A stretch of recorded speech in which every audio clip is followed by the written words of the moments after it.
Adat bermajelis hamparan tikar, duduk sama tinggi, tua dan muda.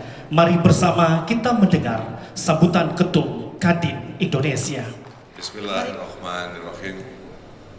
Yang kami hormati Wali Kota Dumai yang diwakili oleh Bapak Sekretaris Daerah, yang kami hormati Forum Koordinasi Pimpinan Daerah Provinsi Riau, dan juga yang kami hormati Forum Komunikasi Daerah Kota Dumai. Lalu yang kami hormati juga Dewan Pertimbangan Kadin Indonesia bersama juga sahabat-sahabat saya dari Wakil Ketua Umum Kadin Indonesia yang hadir pada hari ini. Yang saya hormati para anggota Dewan Pertimbangan Kadin Provinsi Riau, yang kami hormati Bapak Juni Rahman, ini abang saya, Ketua Umum Kadin Provinsi Riau yang saya hormati. Yang kami hormati juga para wakau dan jajaran pengurus keluarga besar Kadin Provinsi Riau. Yang kami hormati seluruh jajaran pengurus Kadin kabupaten dan kota di Provinsi Riau. Yang saya hormati juga seluruh asosiasi dan gabungan himpunan usaha Provinsi Riau beserta perusahaan anggota pelaku UKM dan mitra Kadin Riau. Yang saya hormati juga pimpinan daripada Ormas Pemuda Pancasila dari Provinsi Riau dan juga kabupaten kota dari Dumai. Pancasila. Dan ibu-ibu dan bapak undangan serta musyawarah Provinsi Kadin Riau yang saya muliakan, dan mohon maaf saya tidak bisa menyebut satu persatu, namun yang saya hormati dan juga saya muliakan. Assalamualaikum warahmatullahi wabarakatuh. Salam sejahtera bagi kita semua. Shalom, Om Swastiastu, Namo Buddhaya, salam kebajikan. Alhamdulillah, ya Rabbil Alamin, wa syukurillah kita semua dapat berkumpul dalam keadaan sehat walafiat dalam acara musyawarah provinsi ke-7 daripada Kadin Provinsi Riau. Kami mengucapkan selamat dan sukses kepada Kadin Provinsi Riau atas terselenggaranya dan akan menyelenggarakan musyawarah provinsi pada hari ini. Lalu kami merupakan kesempatan melakukan evaluasi kinerja daripada organisasi selama setahun kebelakang dan merumuskan program kerja mendatang dengan menyesuaikan tantangan di masa depan. Bapak Ibu yang saya hormati, Tuan dan Puan yang saya muliakan, kami di Kadin mengatakan 2 tahun terakhir ini kita dihadapi oleh 2 peperangan. Satu adalah peperangan melawan pandemi, dan yang kedua adalah perang ekonomi, yang dimana alhamdulillah dengan upaya gotong royong kita bersama antara Kadin, pemerintah, dengan masyarakat dan khususnya TNI dan Polri dan semua yang ada, kita dapat memulihkan perekonomian Indonesia. Pada saat ini ekonomi Indonesia bertumbuh di atas 5% ataupun 5,44% year on year. Lalu ekspor kita juga meningkat. Lalu kalau kita lihat investasi yang datang ke Indonesia juga meningkat. Dan juga alhamdulillah bahwa yang namanya investasi ini adalah rekor tertinggi dalam 10 tahun terakhir yang ada di Indonesia. Dan ini adalah suatu kebanggaan. Lalu laju inflasi. Inflasi kita memang sudah mendekati 5%, yaitu 4,9%. Tapi ini baik, masih di bawah daripada ekonomi kita yang naik di atas 5,4% secara menyeluruh. Lalu kalau kita lihat ekonomi Riau, saya lihat bahwa di sisi ini bahwa ekonomi growth Riau itu masih di 4,88%. Lalu kalau kita lihat ekspornya Riau juga mempunyai pertumbuhan, yaitu 38,17%. Lalu kalau kita melihat juga mengenai investasi di Riau, ini juga menjadi suatu kebanggaan karena Riau dalam konteks investasi itu tertinggi kelima di Indonesia dan nomor 1 di luar Jawa. Jadi untuk Riau itu adalah suatu prestasi yang sangat.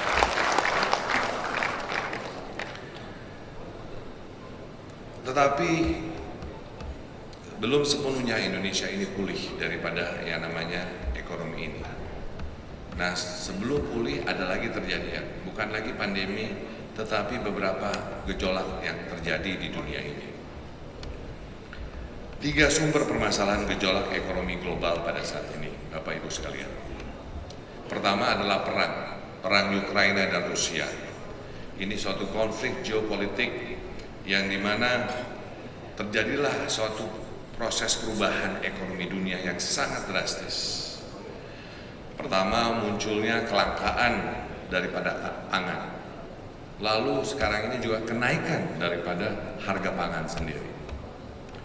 Lalu ini memicu lonjakan juga dari harga-harga komoditas global dan mendorong laju daripada inflasi dunia yang tinggi, yang tidak pernah terjadi. Tidak kecuali di Indonesia, seluruh dunia mengalaminya. Secara global, harga pangan di dunia pada saat ini naik 33,6% dibandingkan pada sebelumnya. Lalu kalau kita bicara juga bahwa apa yang terjadi saat ini, inflasi di dunia oleh negara-negara itu semuanya tinggi. Bayangkan saja Amerika pertumbuhan ekonominya hanya 3% lebih. Inflasinya 8%. Jerman 10% inflasinya. Indonesia masih di bawah 5%. Jadi sebetulnya Indonesia itu pada saat ini mempunyai kekokohan secara ekonomi. Jadi kalau kita lihat semua ini, bahwa apa yang terjadi pada saat ini di dunia lain, di Argentina, di Turki, kalau kita lihat negara Sri Lanka setelah terjadi yang namanya dampak sosial, terjadilah suatu dampak negatif di sana. Ini yang tidak ingin kita harapkan terjadi di negara kita. Hampir 60 negara di dunia ini yang hancur ekonominya dan hampirlah bangkrut. Beberapa negara sudah mendeklarasikan bahwa mereka tidak bisa bertumbuh kembali.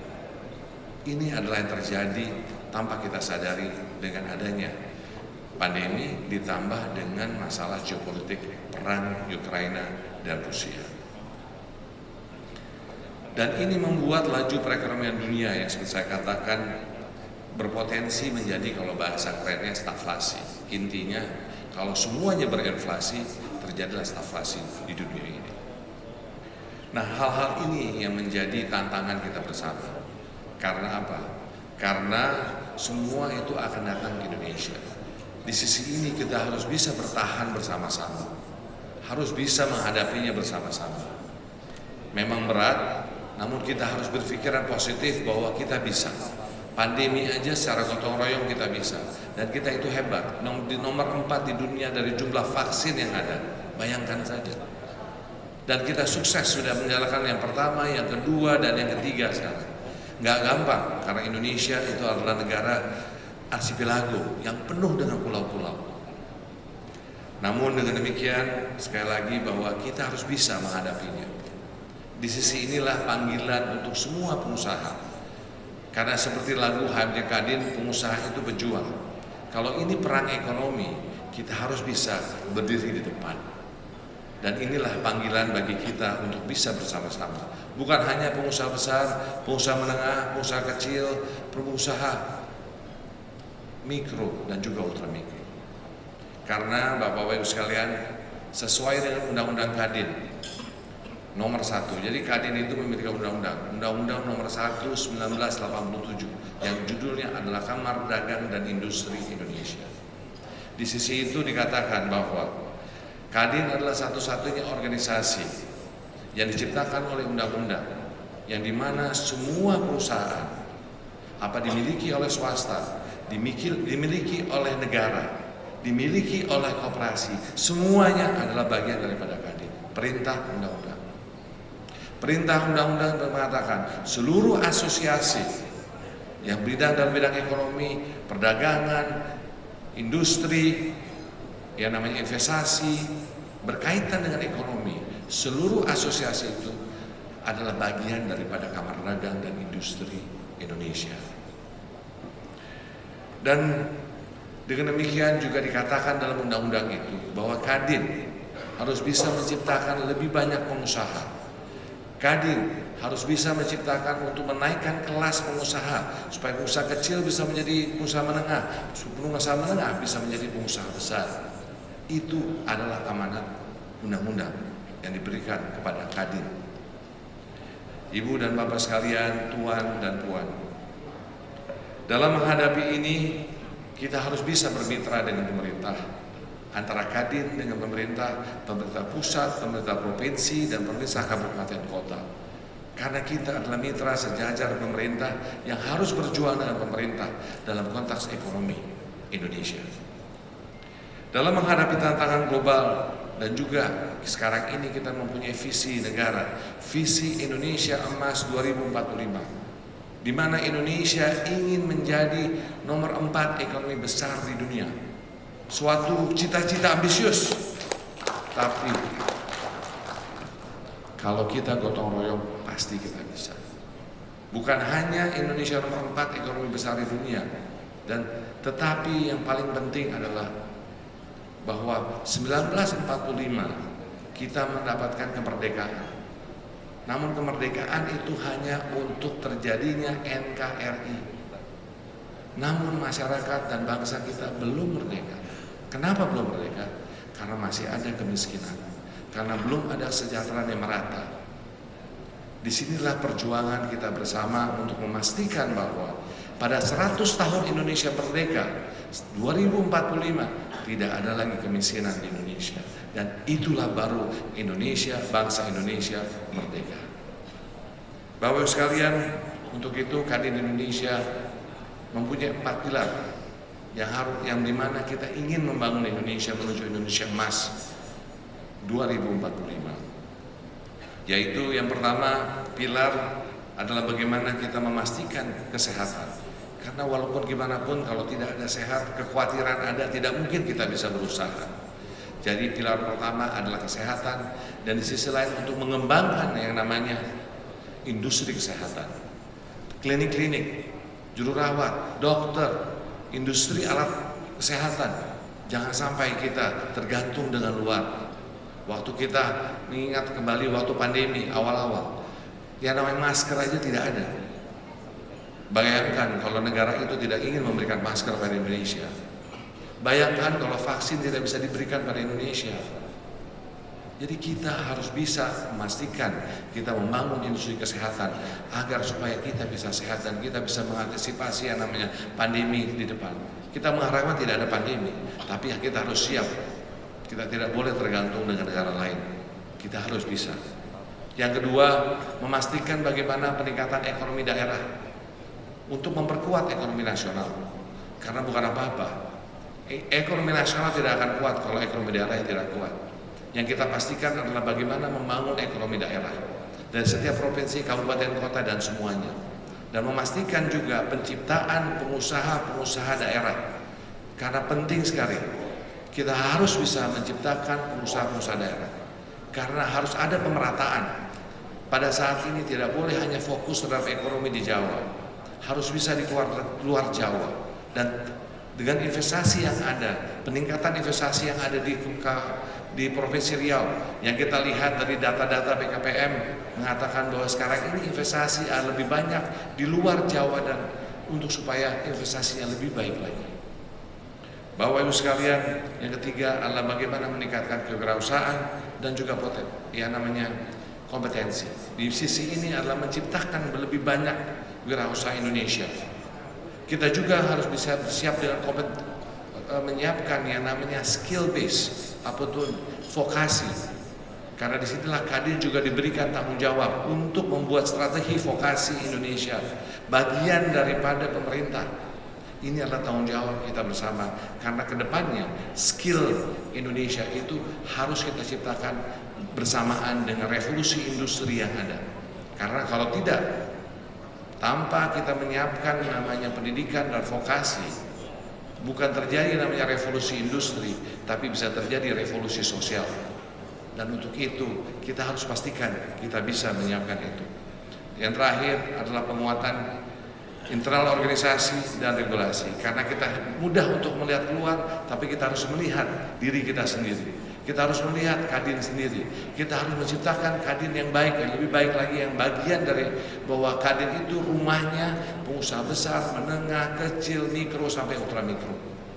Insya Allah, dan baru saja kita melaksanakan yang namanya Munas SUS kemarin ini, memastikan ada ART kita sudah siapkan. Kita lagi menuju kepada Kepres daripada Presiden. Lalu kita juga ciptakan PP. Jadi Bapak-Ibu sekalian, kita harus bisa kuat. Kadin adalah organisasi amanah undang-undang yang diberikan pada kita semua, dan tanggung jawab itu ada di kita. Bapak Ibu sekalian, kita juga harus menjadi bagian dari meningkatkan potensi dunia usaha. Hari ini saya juga mengajak seluruh pengurus Kadin Riau yang baru untuk ambil bagian dalam pembangunan di daerah melalui 4 cara. Yang pertama, menjadi motor penggerak dan akselerator investasi dan pembangunan infrastruktur untuk optimalisasi potensi daerah. Karena masih banyak, ada CPO dan lain-lain di Riau ini. Lalu juga destinasi wisata kesehatan internasional yang sekarang sedang dibangun di Sekupang, Batam. Juga adalah pusat data nasional di Batam. Itu juga menjadi pusat data nasional yang ada di Batam. Lalu juga di Kota Dumai sendiri, bagaimana potensi ekonominya bisa kita gerakkan. Tadi saya sangat gembira bahwa kita bisa mulai paling sedikit melihat bagaimana kontainer bisa masuk ke Kota Dumai. Dan karena intinya adalah logistik, supaya kita bisa ekspor lebih banyak lagi. Tambah banyak ekspor, tambah banyak cuan katanya. Kedua, mendorong kepastian hukum dan kemudahan investasi dan berusaha. Di sisi ini Kadin bersama-sama dengan pemerintah untuk memastikan bagaimana Undang-Undang Cipta Kerja dan OSS bisa terlaksana dengan baik. Namun perlu masukannya, pasti tidak sempurna. Di sisi ini kita harus bisa mengatakan apa yang tidak sempurna, apa yang tidak jalan. Kita harus ngomong apa adanya. Karena yang kita lakukan adalah mengkritik dan memberikan masukan kepada pemerintah, memastikan bahwa tadi OSS dan juga reformasi struktural yang sedang dilakukan itu bisa berjalan dengan baik. Ketiga, kolaborasi antara pemerintah dan swasta ataupun public-private partnership ini penting sekali. Kita harus menciptakan namanya Indonesia Incorporated. Sekarang kita dengan pemerintah harus bisa bersama-sama memastikan investasi masuk, dagang tambah besar. Makanya dari itu bagaimana kita ini menjadi yang namanya Presiden G20. Kita akan membawa yang namanya, bayangin 46 kepala negara dunia akan datang ke Indonesia pada bulan November. Pada bulan November nanti juga pengusaha-pengusaha seluruh dunia akan datang ke Indonesia. Ini kesempatan untuk Indonesia mengatakan bahwa inilah Indonesia baru, bahwa inilah Indonesia Incorporated, bahwa kita bisa memastikan bahwa Indonesia itu adalah tempat untuk investasi, karena investasi akan membuka lapangan pekerjaan dan akhirnya mengurangi kemiskinan. Bapak Ibu sekalian, yang keempat, menjaga stabilitas politik dalam negeri. Sebentar lagi akan terjadi pesta demokrasi yang kita selalu lakukan setiap 5 tahun. Bersama-sama kita menjunjung tinggi yang saya katakan semangatnya harus begini. Semangatnya adalah bertanding untuk bersanding. Siapapun nanti capresnya, siapapun yang namanya, siapapun yang kalah ikut serta bersama. Karena itulah demokrasi Indonesia. Seperti apa dilaksanakan kemarin antara Pak Prabowo dengan Pak Joko Widodo. Setelah bertanding, bersanding. Karena yang paling penting adalah bagaimana kita bisa membangun Indonesia secara bersama, secara bergotong royong. Kita harus memastikan bahwa Indonesia itu aman, stabil, supaya apa? Supaya investasi masuk ke Indonesia. Ini momentum Indonesia untuk memastikan Indonesia bisa maju ke depan. Gotong royong sekali lagi menjadi kunci kita bersama untuk menghadapi ekonomi atau memperang ekonomi yang sedang kita hadapi bersama. Dengan demikian pastinya Indonesia bisa menjadi kekuatan ekonomi terbesar 4 di dunia dan menjadikan Indonesia emas. Memang kerja kita ini bukan hanya untuk kita, tapi untuk anak dan cucu-cucu kita. Karena itulah kita ingin memberikan yang terbaik bagi anak-anak dan juga cucu-cucu kita. Tantangan tersebut memang tidak mudah, namun dengan tim yang kokoh dan personil yang tepat, insya Allah kita bisa mencapainya.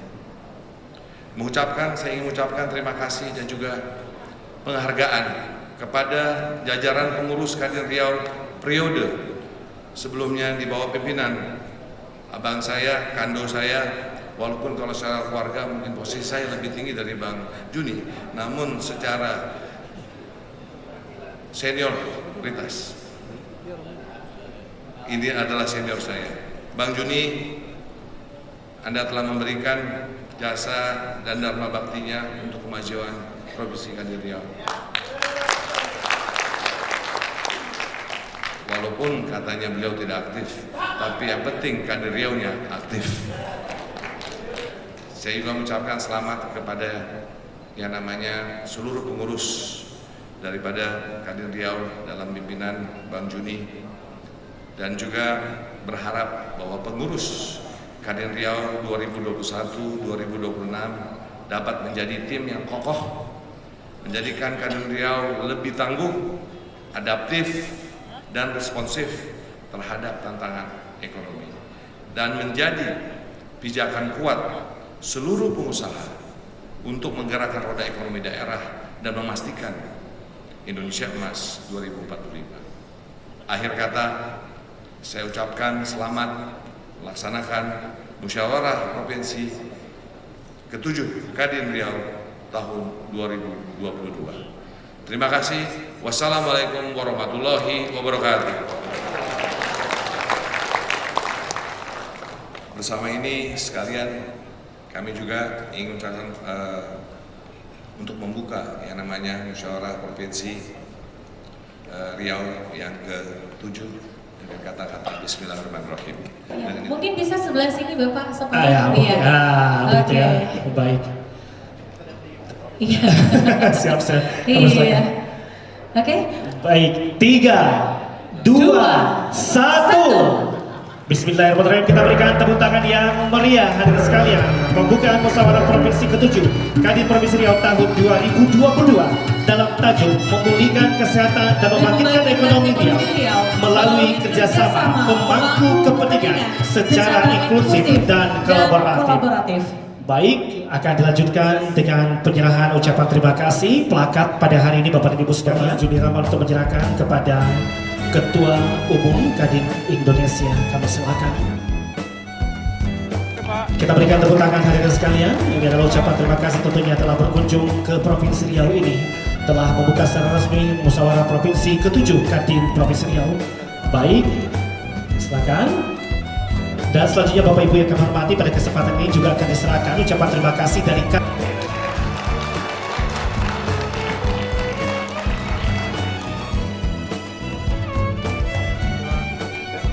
Ya, kita berikan tepukan yang paling meriah.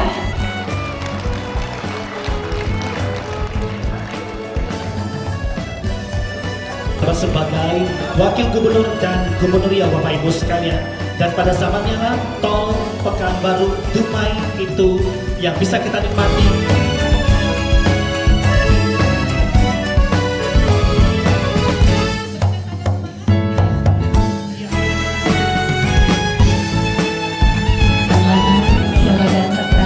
Betul sekali, dan kemudian juga